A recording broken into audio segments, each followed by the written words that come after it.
पहले के जमाना में जखन कियो भी पतिदेव अपना धर्म पत्नी के गाम में छोड़ के आ परदेश जाय छलखिन नौकरी करे ला, तो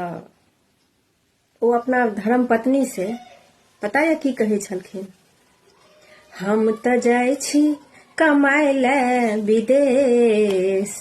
हम तो जाय छी कमाए ला विदेश, बच्चा पर ध्यान राखब,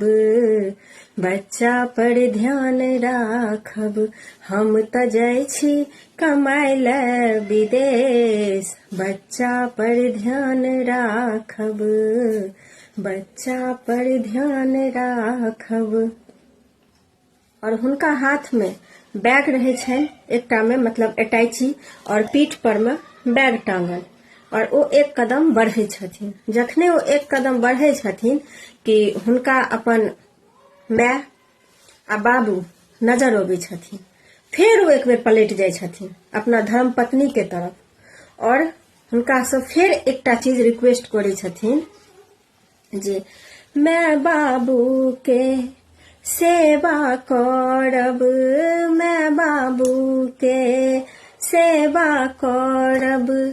जे कहे से मन में राखब, मन में राखब ने कनिको कलेश, मन में राखब ने कनिको कलेश, बच्चा पर ध्यान राखब, बच्चा पर ध्यान राखब, हम तो जाय छी कमाए ला विदेश, बच्चा पर ध्यान राखब।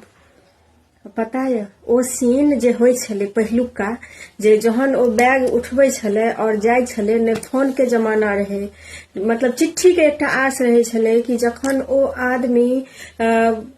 परदेश जेते, ओतऽ पहुंचते, तकर बाद ओ चिट्ठी लिखते, तखन ओ 1 महीना 1.5 महीना के बाद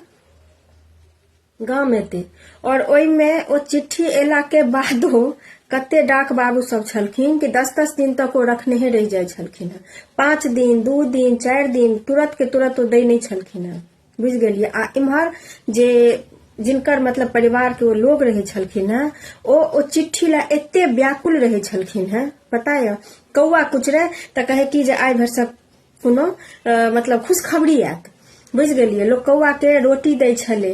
कि जा कोनो खुशखबरी सुनेबा तो तोरा हम सनेश खुएबा, ई खुएबा, ओ कौआ कुचरे त कहे जाय पाहुन अबै छे। पहले कौआ के लोग कते महत्व देने रहे, बुझ गेलिए। लोग तरस जाए ओ चिट्ठी पढ़े ला, आ तै के बाद फिर जहन ओ ओतऽ से चिट्ठी लिखे छलखिन, तहन फिर गाम से ओकर मतलब रिटर्न चिट्ठी जे जाय छलैया ओ लिख के, तो ओ फिर 1 महीना के बाद पहुंचे छलैया चिट्ठी, लग जाय छले 1 महीना 1.5 महीना चिट्ठी जाय में, बुझ गेलिए। और आइ के युग में देखियो कि जहिया से फोन आबि गेलैया तहिया से कौआ देखाइते नहीं छै, बुझलिए। हमर माँ काल्हि खन कहलक कि रोटी बनेबा ना तो एकटा कनिएटा के रोटी बना के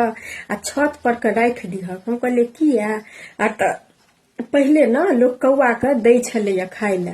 तो तहू दीहक, मतलब ओ कोनो गलत से नहीं, मतलब हम कहलिए गै माँ ई शहर छिए, एक तो कौआ छै नहीं एत, बुझ गेली, आ दोसर बिलाड़ उठते छत से रोटी ल के आ ककरो दोसर के छत पर राख देते, ओ गारि द के ढेर क देत हमरा, बुझ गेली। ई की कहला जे हमरा रोटी बना के आ छत पर के राख दे, जते धर्म नहीं कमाएब तैसे बेसी तो पाप के भागी भ जाएब। तो कौआ सही में नहीं देखाई छै एकोटा।